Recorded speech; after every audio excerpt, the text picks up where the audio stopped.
Salutare și bine v-am regăsit la un nou episod! Deci azi facem un nou videoclip și o să ne jucăm în jocul... Nu știu care să-l aleg. Haideți să-l alegem pe Car Parking.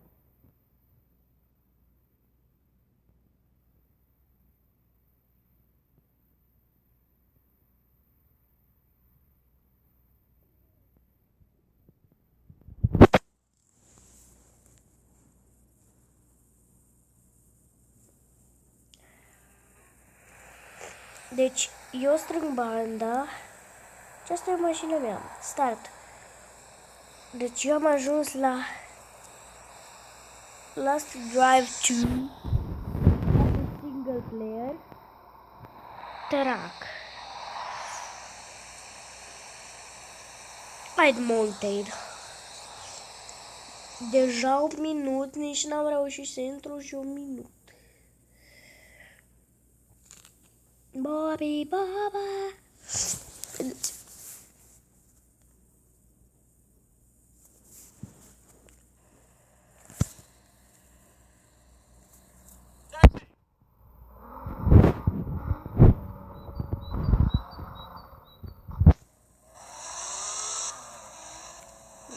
Unde vrea?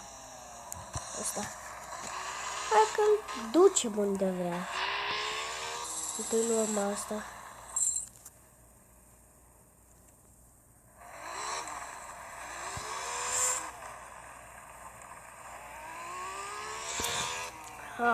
Nu.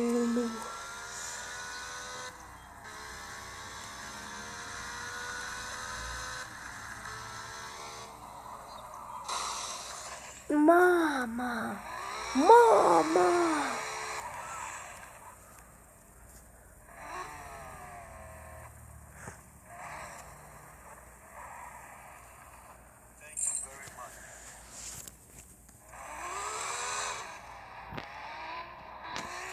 Haideți un pic să mergem. Mamă, m-am blocat, bă. Vedeți.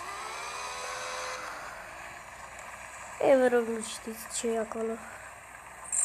Minus 4 lei de-abia. 10.000 de lei. Deci. Pa.